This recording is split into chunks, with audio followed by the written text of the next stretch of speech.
Livro do 2 Reis, capítulo 4, verso 17 até o 37. Uma passagem muito conhecida, irmão.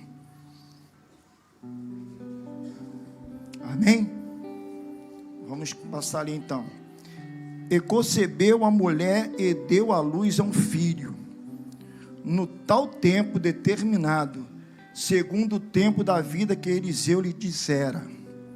E crescendo o filho, sucedeu um dia, saiu para seu pai, que estava com os segadores, e disse ao seu pai: ai, a minha cabeça, ai, a minha cabeça. Então disse a um moço: leva-o à sua mãe. E ele o tomou e levou à sua mãe. Esteve sobre os seus joelhos até o meio-dia, e morreu.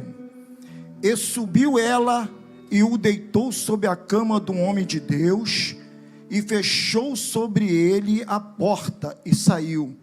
E chamando seu marido, e disse: manda-me já um dos moços e uma da jumenta, para que eu corra ao homem de Deus, e volte.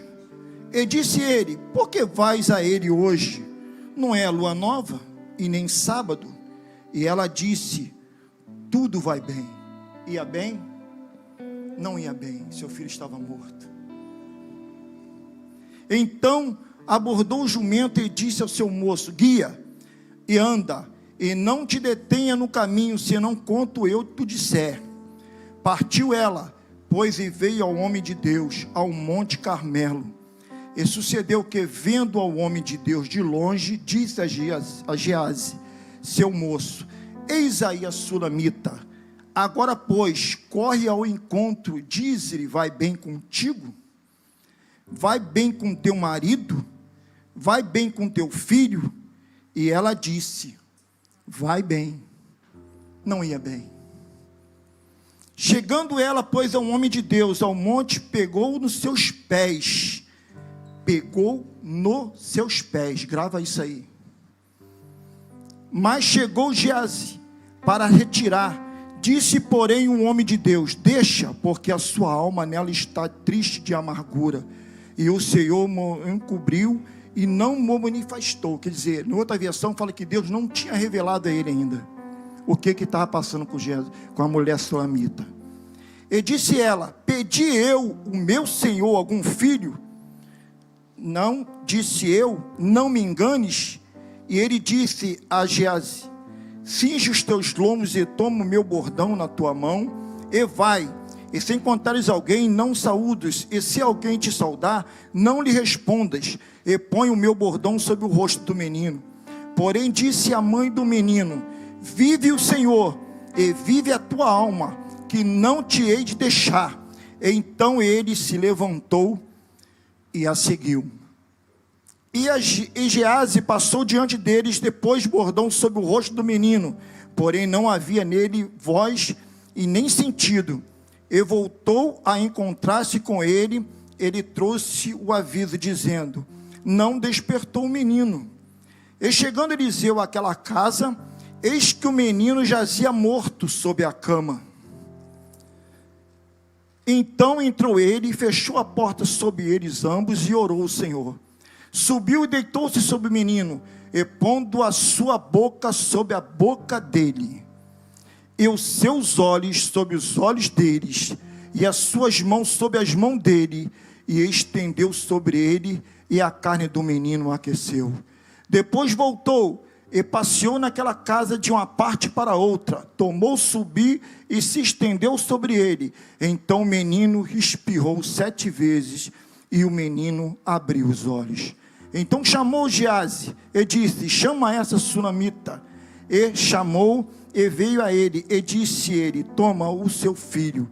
E veio ela, e se prostrou aos seus pés, e se inclinou à terra, e tomou o seu filho, e saiu.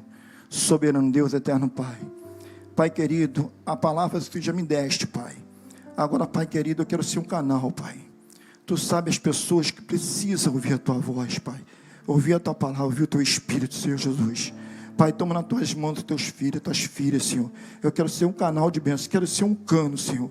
Em nome de Jesus, que eu possa desaparecer, o teu Espírito possa sempre aparecer, para a honra e para a glória do teu nome. Amém. Irmão, para a gente começar a ler uma história dessa, nós temos que ler o contexto, né?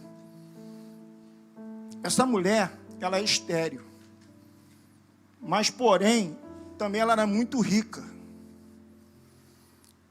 E uma coisa que me chamou muita atenção, que esta mulher, ela tinha uma convivência com um esposo muito boa.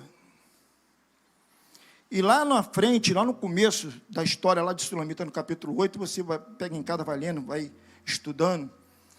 E ela disse ao seu marido: eis que observando este passa por nós, é um santo homem de Deus, que Eliseu tinha costume de ir no Sunem, para fazer a obra de Deus. E ela observou que todas as vezes Eliseu ia com papão naquele lugar. E quem é missionário, quem prega a palavra de Deus em outros lugares, tem uma necessidade de arrumar um lugar para se deitar, se descansar. E a mesma coisa era com Eliseu. E essa mulher observou isso. E ela chegou para o seu esposo, e olha só interessante que ele falou no versículo 10, façamos-lhes, quer dizer, ela não falou assim: esposo, faz ali um quarto, não. Ela falou: façamos. Quer dizer, teve entendimento. E muitas das nossas vidas no dia de hoje estão se perdendo entendimento diante do casal. Por isso que muitos casais estão indo para o água abaixo, rio afora, porque não está tendo entendimento para com o outro. Ah, o meu cartão é meu, não interessa, eu faço dele o que eu quiser. Não, seu cartão é seu e da tua esposa. A dívida é dos dois, são um casal, não são dois de um só. Interessante isso aqui, eu aprendo muito. E a lição que eu quero botar para esse texto, eu até botei aqui: lições que aprendemos com a mulher sunamita. É o texto que eu peguei para botar nessa mensagem. Então diz que ela foi tão boa, tão hospedeira com Eliseu, que incomodou o coração de Eliseu. Eliseu chegou ao ponto de falar assim, porque, no versículo 13, porque ele disse-lhe, eis que tu tens tratado com todo desvelo, que se há de fazer por ti, havendo alguma coisa que se fale por ti ao rei, ao chefe do exército? E disse ela: eu habito no meio do meu povo. Mulher de fé, irmãos. Aí então disse ele: que se há de fazer, pois por ela? E Geazi fala assim: ora, ela não tem filho, e seu marido é velho.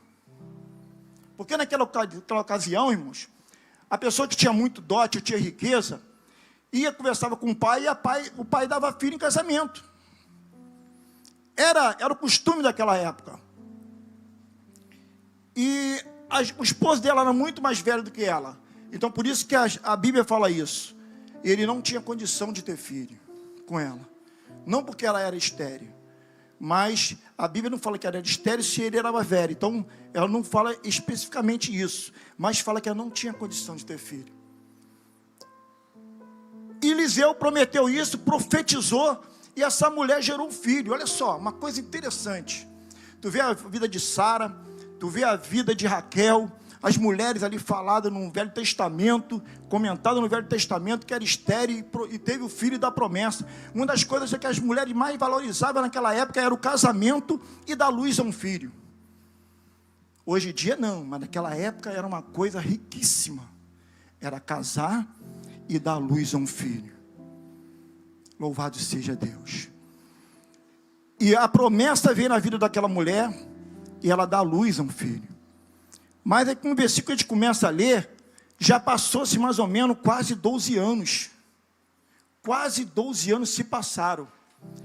E tem um costume hebraico, que um menino quando chega na idade de 11 a 12 anos, ele deixa o costume, os ensinamentos da mãe, que é estudar o taró. Até escrevi isso aqui. E começa a seguir os passos do pai, para aprender a profissão que o pai tem. E a profissão do pai daquele menino era lavrador. É por isso que a Bíblia fala que ele estava no campo. E aquele menino estava trabalhando, acostumando a trabalhar com o pai, e veio essa dor de cabeça. E o estudioso fala que foi uma inflamação no cérebro, uma insolação. E o menino sentiu uma dor de cabeça terrível. E o pai mandou levar o filho para a mãe.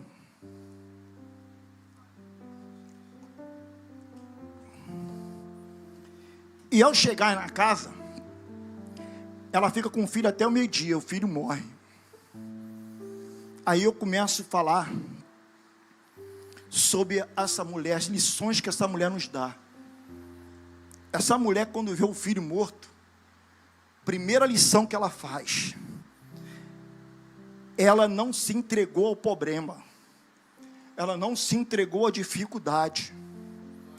Irmãos, eu tiro por minha vida, quando a minha filha quase estava morta, minha esposa começou a gritar naquele rocharia, eu até preguei na outra vez isso aqui, a gente entra em desespero, mas esta mulher não gritou, esta mulher não pegou o celular e ficou falando, não compartilhando com alguém no telefone não, esta mulher simplesmente pegou o filho e colocou na cama do homem de Deus.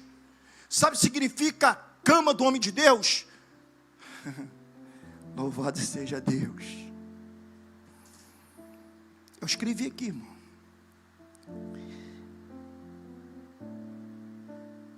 Aleluia. Só devemos compartilhar nossos problemas para quem possa nos ajudar.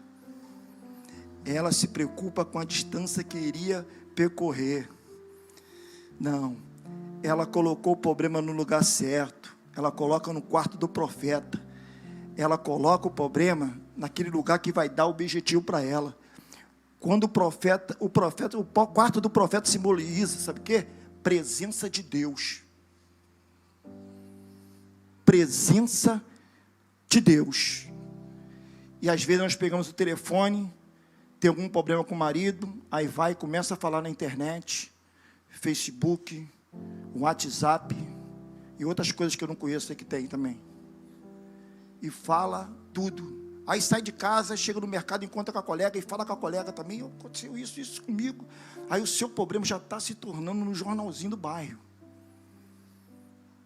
Essa mulher não. Essa mulher coloca o seu filho no quarto do profeta. Tranca-se o quarto. E olha que uma coisa, ela não fala o segredo nem para o marido pergunta a ela, ué, tu está pedindo uma jumenta, pedindo um moço para ir contigo, não é sábado, não é lua nova? Sabe o que ela responde para o marido? Vai bem, tudo vai bem. Até parece que essa mulher é fria, né? Não, ela tem fé, ela crê que do mesmo jeito que Eliseu deu o filho para ela, ela acredita que o mesmo homem de Deus tem poder debaixo da autoridade de Deus de ressuscitar o seu filho. O que eu quero falar nesta noite para você que vem aqui? Mensagem que Deus mandou falar para alguém. Eu não sei qual é o seu problema. Eu não sei aonde você colocou o quarto lá, escondidinho na sua casa, ou na sua casa, em algum lugar, o seu problema que está.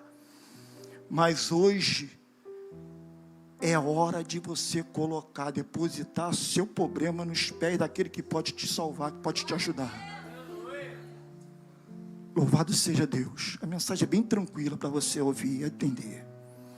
E esta mulher vai, interessante, que ela vai, depois de quase 12 anos, atrás do homem de Deus.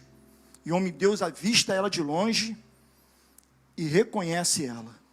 E a Bíblia vai dizer que ele fala para Geazi, corre ao encontro e pergunta a ela se vai bem com ela, vai bem com o marido, vai bem com o seu filho. E ele pergunta a ela, vai bem contigo, mulher sunamita? Vai bem com o teu marido? Vai bem com o teu filho? Ela disse, vai bem. Não ia bem. Seu filho estava morto, como é que ia bem? Aí ela chega no Monte Carmelo. Ela se lança aos pés do profeta de Deus. Sabe o que significa lançar aos pés do profeta de Deus? Louvado seja Deus. Pegar nos pés do profeta de Deus significa não abrir mão da presença de Deus. A presença de Deus dessa mulher é tão grande na vida dela. Eu não abro mão da presença de Deus. Agarrou nos pés do profeta. Geazi tenta tirar ela. Aí sabe que Eliseu fala para a mulher? Para Geazi, não deixa ela. Deixa ela que a alma dela está amargurada. E Deus não me revelou o problema dela. Quer dizer, nem Eliseu sabia o que estava acontecendo. Só a mulher. Aí ela chega e fala. Chegando ela após o homem de Deus ao monte, pegou nos pés, mas chegou para Geazi para retirar, e disse, porém, o homem de Deus, deixa, porque a sua alma nela está triste de amargura. E o Senhor me encobriu e não me manifestou. E disse ela, pedi ao meu Senhor algum filho? Quer dizer, quem tem intimidade, irmãos, sempre falei isso para os amigos meus que eu tenho, quem tem intimidade com Deus, tu vê Moisés tinha uma intimidade de falar boca a boca, face a face com Deus. Quando você tem intimidade com Deus, você fala, rasga o verbo mesmo, Senhor, o que está acontecendo comigo? De vez em quando eu vou lá para cima do monte e falo assim com Deus, mas é para falar mesmo, irmão, com fé. E esta mulher falou para o homem de Deus, pediste alguma coisa? Quer dizer, ela não pediu nada, foi ele que prometeu e deu para ela. Aí ela falou assim, vai Geazi, vai lá. Aí ela escolhe ficar com o homem de Deus. Não, eu não vou aqui, está aqui no versículo aqui, ó.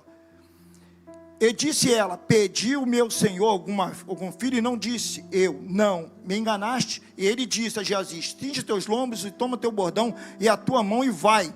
Se encontraste alguém, não sauda, e se alguém te saudar, não lhe responde, e põe o meu bordão sobre o rosto do menino. Porém disse a mãe do menino, vive o Senhor, e vive a tua alma, que não te hei de deixar. Então ele se levantou e a seguiu. Se ela tivesse ido com Geazi, o milagre não tinha acontecido. Nem toda companhia que chama você para ir, você tem que seguir. Você está me entendendo? Nem toda companhia é bom para você estar. Ela não escolheu com Geazi. Eu vou contigo. Eu não vou te largar. Engraçado que Eliseu fez isso com Elias também, né? Eliseu fez isso com Elias. Segurou na capa de Elias e a capa ficou. Mesma coisa está acontecendo com Eliseu. Aleluia. E sabe o que significa Geazi? Religião. Eu escrevi até aqui. Geazi representa religião. Eliseu representa a graça. Ela preferiu ficar com a graça. E quem você está escolhendo nesta noite? Ficar somente com a religião? Ou você vai ficar com a graça? Porque graça, nós estamos no tempo da graça, irmãos. Religião é muito bom. Chegar, sentar no branco da oba-oba, que nem o pastor Vani tomar um passo, gospel, está aqui, sair, acabou. Você esquece tudo que aconteceu aqui. E isso é ser religioso. Agora você escolher ficar com a graça, não. Você sai daqui, chega na tua casa, você lembra do culto que foi criado aqui nele. Chega na tua casa e você ouve uma profecia, alguém que falou contigo. Isso é viver na graça. Isso é escolher viver na graça. Sabe que muitas coisas estão acontecendo erradas na nossa vida, que nós estamos seguindo a religião, não estamos seguindo a graça. Quando nós passamos a seguir a graça, irmão, aquilo que Deus nos deu, que é de graça, é dom merecido, é dom de Deus. E muitos não estão pegando isso. Muitos estão deixando as religiões assumir. Eu vou seguir uma religião. Às vezes bota até, não, vou entrar na comunhão rara não. Comunhão rara não pode fazer isso. Eu não vou para a Assembleia que não pode fazer isso. Eu não vou para tal lugar que não pode fazer isso. Não, não é para mim não. Você está querendo seguir religião. Quando você passa a seguir a graça, aleluia, ela te basta. A graça supre todas as tuas necessidades. Aleluia. Irmãos, é gostoso conversar com o Espírito, irmãos. Aprenda isso, irmãos. É dom que Deus te deu. Essa doença que está causando numa face do mundo aí. Muitas pessoas estão entrando em depressão de tal forma. E estão esquecendo de uma coisa que Deus te deu, que é a graça. E eu aprendo com esta mulher, irmão. Se ela fosse com Geazi, o milagre não ia acontecer. Não, eu vou contigo, eu não te largarei. Aí Geazi foi na frente e Eliseu foi atrás com ela. Aí diz a palavra de Deus que chegou na casa. Aí que ele foi ver que o menino estava morto. Ele não sabia, que Deus não tinha revelado ele. Profeta de Deus, e Deus não tinha revelado. Mas chegou lá e viu o menino morto. E uma das coisas que eu aprendi aqui, ele não deixa Geazi e nem a mulher entrar no quarto, só ele. Fecha a porta sobre o menino. E deita em cima do menino, começa a aquecer o corpo do menino. Coloca boca a boca com o menino, Augusto. Coloca olho a olho. Aleluia. Louvado seja Deus. Aleluia. Sabe o que é colocar boca a boca no morto? Eu botei o significado aqui. Significa declarar vida onde tinha morte. Pega essa palavra aí, irmão. Que a Marta tivesse aqui agora. Boca a boca de um morto significa: estou colocando vida aonde que tinha morte. Se tem morte na tua vida, alguma coisa, dificuldade, alguma coisa acontecendo, o Espírito Santo de Deus coloca profeta, coloca homem de Deus para falar boca a boca contigo, e vai começar a ter vida. Louvado seja Deus. E não foi logo no instante que o menino ressuscitou, não. Ele levantou de novo. Aí depois passeou na casa, depois deitou de novo. E colocou a boca de novo. E olho a olho no menino. E sabe o que significa olho a olho? Significa voltar a enxergar. Muitas pessoas estão cegas espiritualmente. E necessita que o Espírito Santo, homens de Deus, homem valoroso, coloque na sua vida para olhar olho a olho a ti, falar a verdade contigo, para te libertar dessas coisas erradas que tu anda fazendo.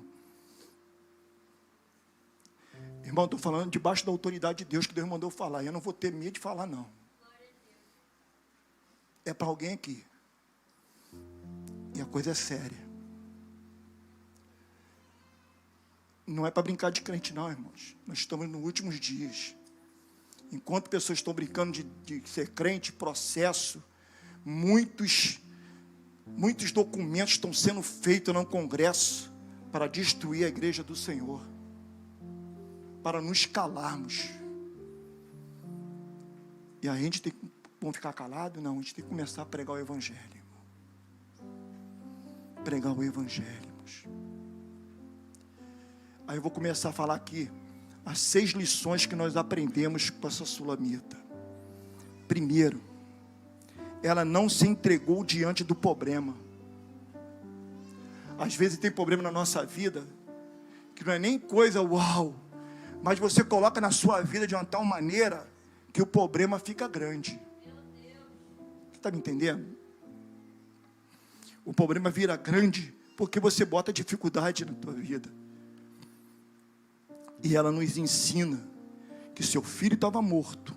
Ela não saiu gritando. Ela poderia ser desesperada, começar a fazer um funeral. Ela era rica, ela poderia no mesmo dia enterrar o seu filho e fazer o funeral dele. Mas não. Ela colocou o menino no lugar certo e foi atrás do homem de Deus. O que eu quero dizer com essa primeira lição na tua vida? Coloca o seu problema no lugar certo. É no lugar certo. É no quarto do profeta de Deus. Eu costumo falar que o quarto do profeta de Deus é o altar do Senhor. É os pés do Senhor. Segunda lição que eu aprendo com esta mulher. Ela pega o filho e coloca no quarto. Ela coloca o problema no lugar certo.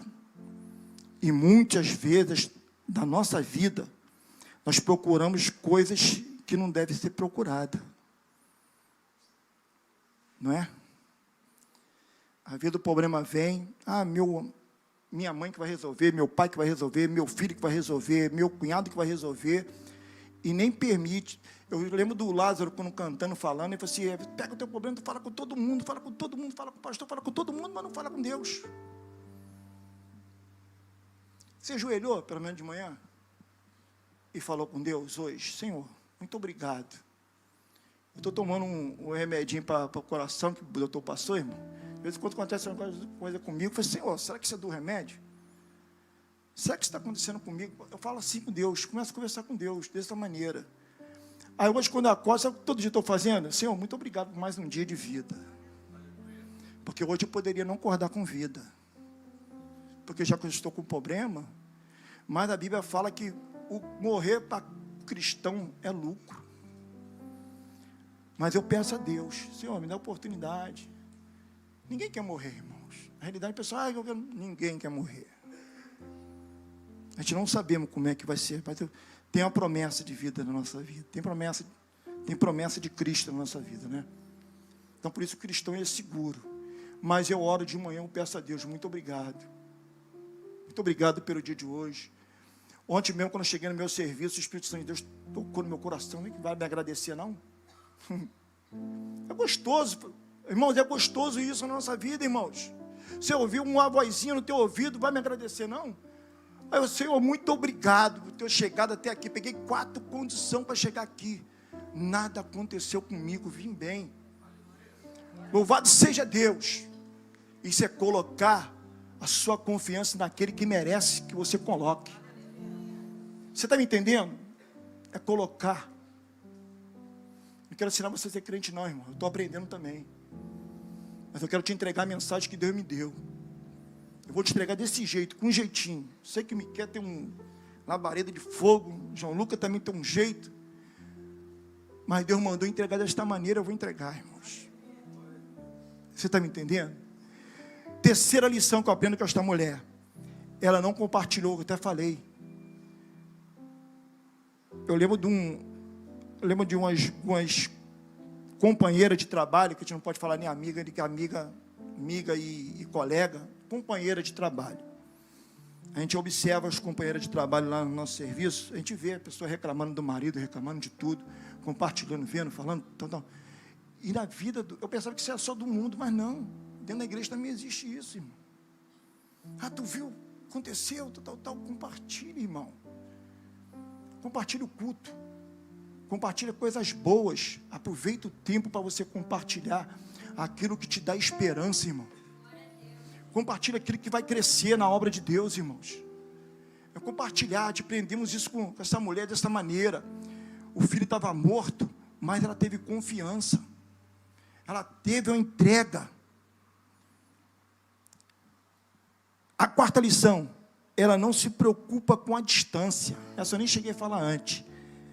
Era longe. Sunem para o Monte Carmelo era muito longe. É por isso que ela pediu uma jumenta e um moço para acompanhar, porque o lugar era perigoso. Ela pega a jumenta e vai até o Monte Carmelo. Eu não sei, mas também a Bíblia não fala. Eu tentei estudar para ver a distância que teve, o período que foi. Só sei que ela chegou lá. E quando ela chegou lá, ela não esqueceu do propósito e nem o que ela ia fazer. E nem esqueceu que o filho estava morto em casa. É a mesma coisa na nossa vida. Nós não devemos esquecer o que nós deixamos em nossa casa, nem os nossos problemas para trás. Lá no serviço, tem essa mania de falar assim, deixa os teus problemas do portão para fora. Aqui é profissional. Para fora é teu pessoal. Mas na casa do Senhor é diferente. Está pegando isso aqui? Na casa do Senhor é diferente. Você pode vir com um vaso quebrado, na esperança que o oleiro está aqui para te reconstruir. Você tem que vir com o teu problema e derramar os pés do profeta. Louvado seja Deus. A quinta lição, ela se lança aos pés do profeta. Eu já até expliquei o que significa pé do profeta, né? Aí Deus me leva para o tanque de Betesda, aquele coxo há 38 anos aleijado. Toda vez, com vários coxos cegos em volta do tanque, esperando o anjo descer e agitar as águas. E ele, ali também. E Jesus chega para ele e olha para ele. Chega para ele, boca a boca, olho a olho, Augusto. Queres ficar curado? Aleluia. Mas sabe qual é o problema? A religião atrapalhou ele dar a resposta certa. A solução estava na frente dele, mas a religião estava atrapalhando. Não tem homem nenhum que me leve. Toda vez que o anjo desce, agita as águas, vai outro, corre na minha frente e recebe a bênção, e eu fico aqui para trás. Jesus não perguntou como que ele ia fazer, o que ele queria fazer. Jesus perguntou se ele queria ficar curado. 38 anos. E a Bíblia diz, interessante que a Bíblia fala que Jesus já sabia que ele vivia naquele estado há muitos anos. Jesus foi necessário passar por aquele lugar, por tanque de Betesda, porque ele sabia que tinha um coxo ali que precisava de cura. E nesta noite Deus envia um Espírito Santo de Deus, para visitar a tua casa, visitar o teu coração, visitar o teu lar, visitar a tua mente, e para dizer para você, não precisa que a água seja agitada, e vai te curar nesta noite. Louvado seja Deus. Lança aos pés do Senhor, lança aos pés, agarra a presença. A mulher não quis sair da presença do profeta. Não, tu tem que me acompanhar. Se você não me acompanhar, eu não vou. Interessante também, olho a olho. A Bíblia fala que uma mulher foi pega no ato do adultério. Devia levar o casal, não levaram só a mulher. E estava Jesus lá. E coloca a mulher em frente de Jesus. Essa mulher foi pega num ato de adultério. Na lei de Moisés, ela tem que ser apedrejada. E você, o que me diz? Jesus continuando, escrevendo, baixando a cabeça. Aquele que não tem pecado, que atire a primeira pedra. E a Bíblia vai falar que um a um foi saindo. Aí agora eu entro na mensagem para não sair da mensagem. E Jesus olha para a mulher, olho a olho, e fala, quem é o teu cadê teus acusadores? Não tem ninguém, Senhor. Ninguém te condenou? Não. Então vai em paz, eu não te condeno também não. Mas porém, não peques mais. A religião vem, mas depois vem a graça também atrás. Qual é a graça? Não peques mais. Anda na graça, vive na graça, pensa na graça, ouve a graça, escuta a graça, deixa a graça entrar na tua vida, porque a graça te basta. A graça te basta, irmãos. Entrega teu caminho ao Senhor, confia nele, o mais ele fará. Salmo na tua vida. Louvado seja o nome santo do Senhor. E esse menino, quando chega na idade de 12 anos, interessante que Deus me pede para mim falar isso, que as crianças de hoje em dia estão diferentes, né? As crianças de hoje em dia, eu fui na casa de uma amiga essa semana, eu e minha esposa, que está precisando muito de oração, mas a gente está pedindo o João para ver isso aí, junto com a igreja, que está precisando muito. A filhinha dela vai fazer 1 ano, já está mexendo no celular, irmão. Mexendo no celular. Aí quando a criança chega a 12 anos, não quer saber de igreja, não quer saber, pergunta a criança de 10 anos, tal versículo-chave da Bíblia, ela não sabe responder. O culpado é a criança? Não, o culpado é os pais, irmão, que não ensinam o filho no caminho. Tem que ensinar no caminho. Se ele está no caminho, ele tem que ensinar o filho no caminho que deve andar. Aí o costume hebraico mostra a gente como é que é as coisas. Ah, que é isso, Luiz Antônio? Não, Jesus, aconteceu isso com Jesus. Jesus era o quê? Carpinteiro. Qual era a profissão do pai dele? Carpinteiro. Jesus começou o ministério dele com 30 anos de idade. Mas quando ele chegou aos 12 anos, ele começou a ser carpinteiro. Você está entendendo? Criança não tem o que querer, irmão. Criança tem que ser o que você aprendeu diante da ordenança de Deus. Ensina teu filho no caminho. Em nome do Senhor Jesus, estou falando isso diante de Deus, irmãos. É fácil a gente chegar aqui e orar pelas crianças? É fácil, nós vamos orar pelas crianças. Mas o papel principal, quem tem que fazer são os pais. Me lembro de uma história de uma criança que chegou no colégio e a professora pediu para desenhar o seu herói. Um desenhava Homem-Aranha, um desenhava super-herói, Superman, outros desenhava outros super-heróis de desenho animado aí, mas tinha um garoto diferente. Ele desenhou a foto do pai dele. Aquilo ali chamou a atenção da professora. Mas quem é esse aqui? Esse daqui é meu pai. Mas ele é teu super-herói? É, meu super-herói. Mas por que ele é teu super-herói? É que meu pai me ensina. Me ensina a ir para a igreja, me ensina como tem que trabalhar, me ensina a estudar, me dá apoio. Se eu tiver alguma dificuldade, ele senta na mesa e me ensina como estudar. Se eu tiver alguma coisa errada, ele me ensina. Tudo meu pai me ensina. Ele é meu super-herói. A professora começou a chorar, porque ela falou uma coisa realidade. Então, irmãos, eu aprendo com essa sulamita, que vale a pena, irmãos. Vale a pena você depositar a tua confiança em Deus.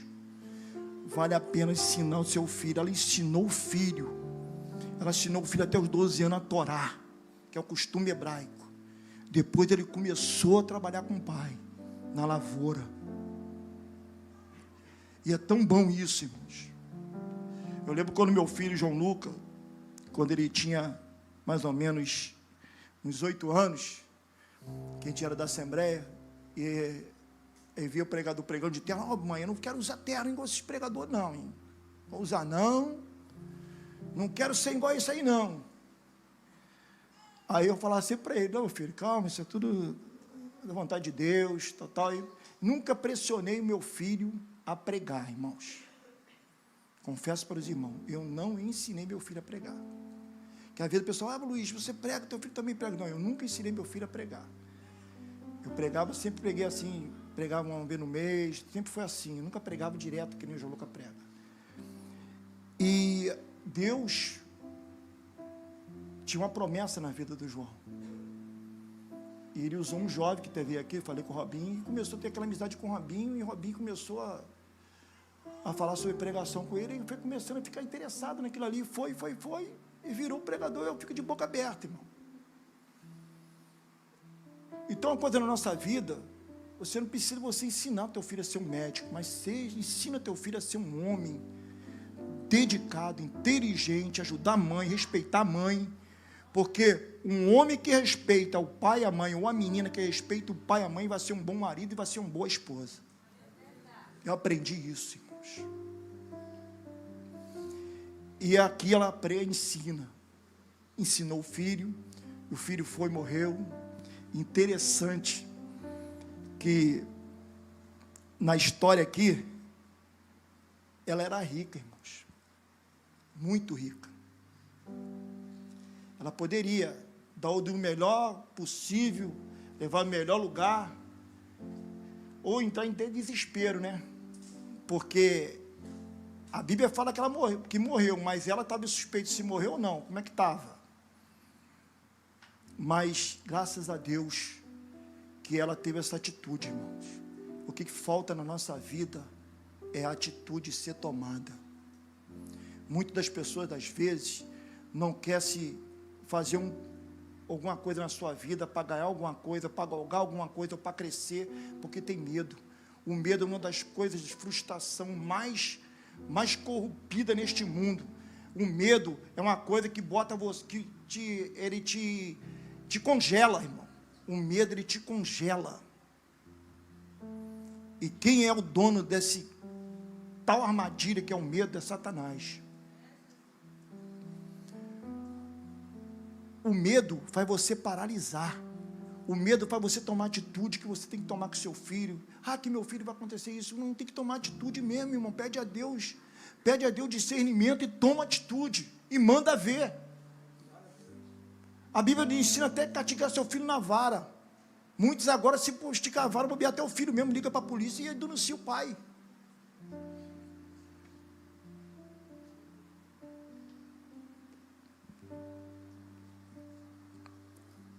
Mas eu gosto dessa ilustração, irmão. Quando Deus me deu essa mensagem, e falando sobre Geazi, sobre religião, eu me lembro que, quando eu cheguei aqui na Rara, e eu vi como é que era a Rara, eu não queria perder o meu costume, irmão.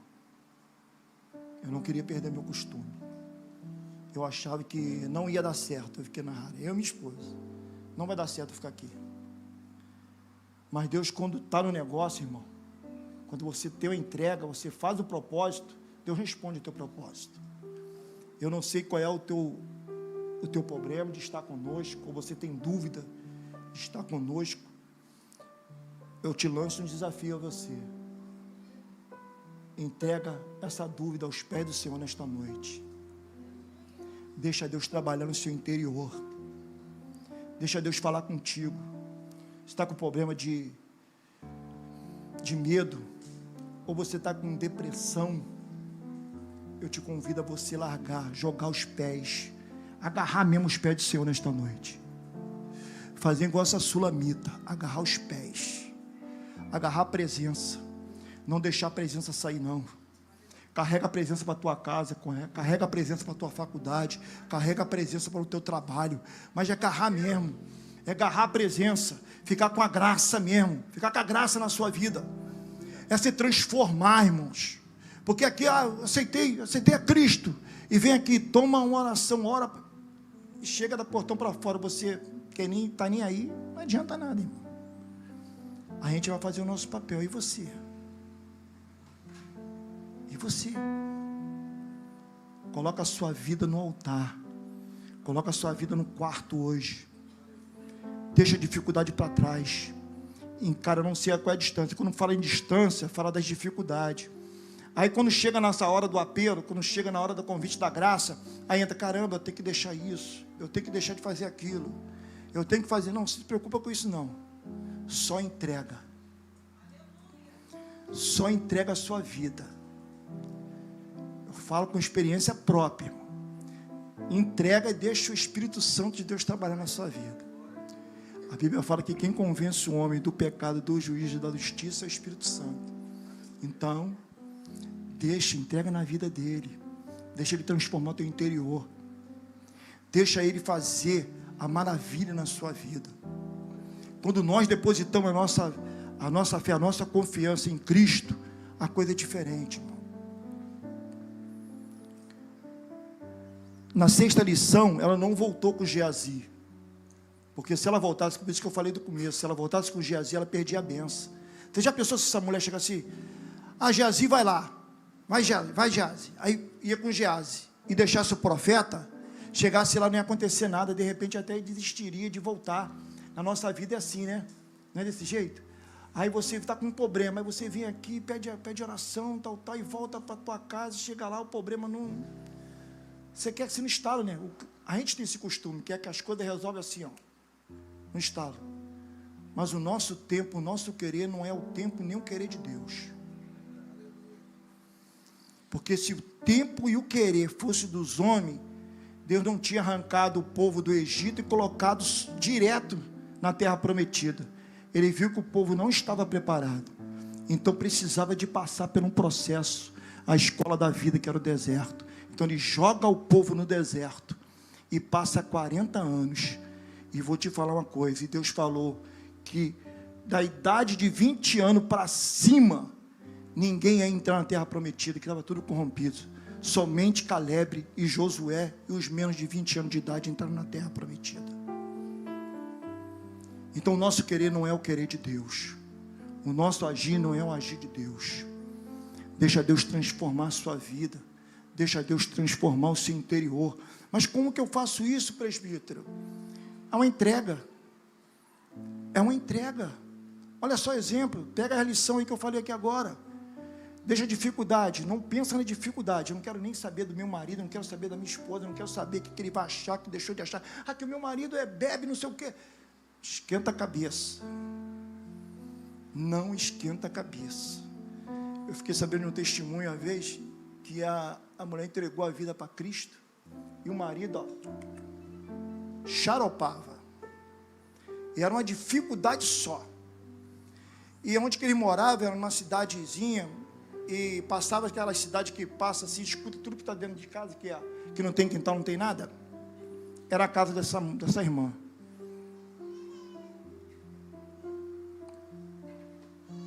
Aí ela começou a orar, porque o marido não estava deixando ela ir para a igreja, começando a orar, pedindo a Deus,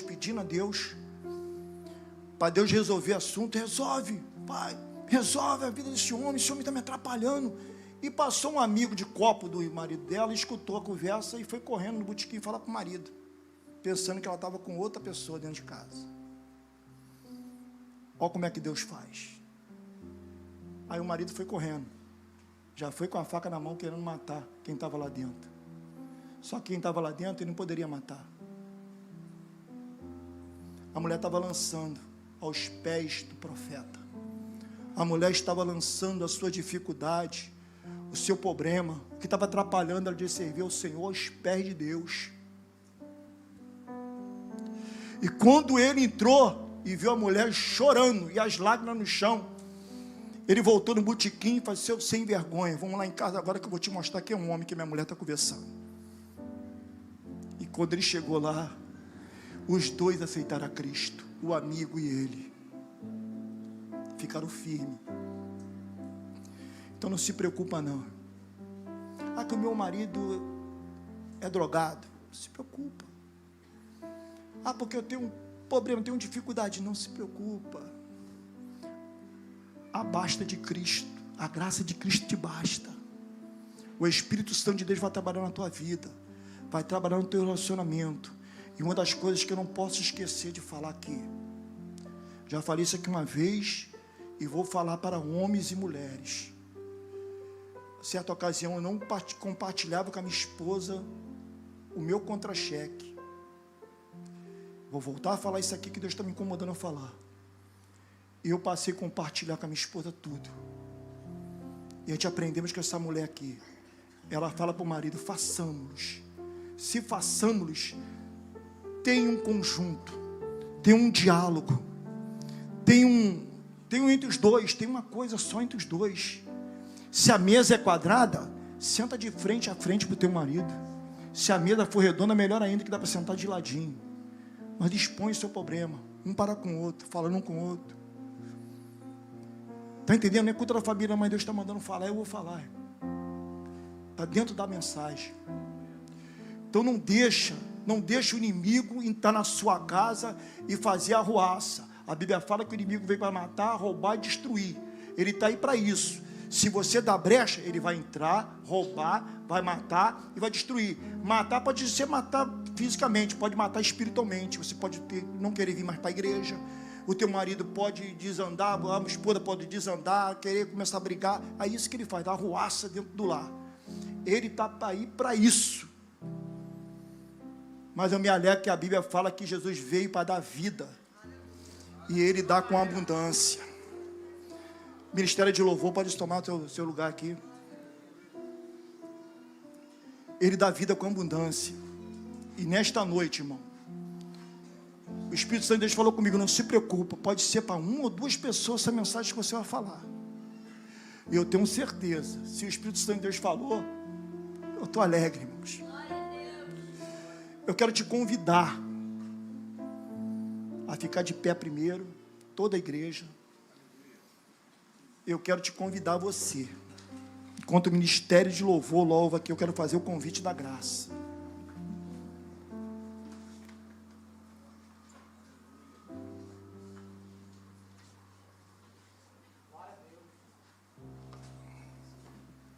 Você que deixou na sua casa, o ministério de louvor pode ficar à vontade, tá, Lisa? Você que deixou o problema na sua casa, veio todo quebrado aqui para a igreja. De repente você, será que eu vou voltar diferente? Ou eu vou voltar igual?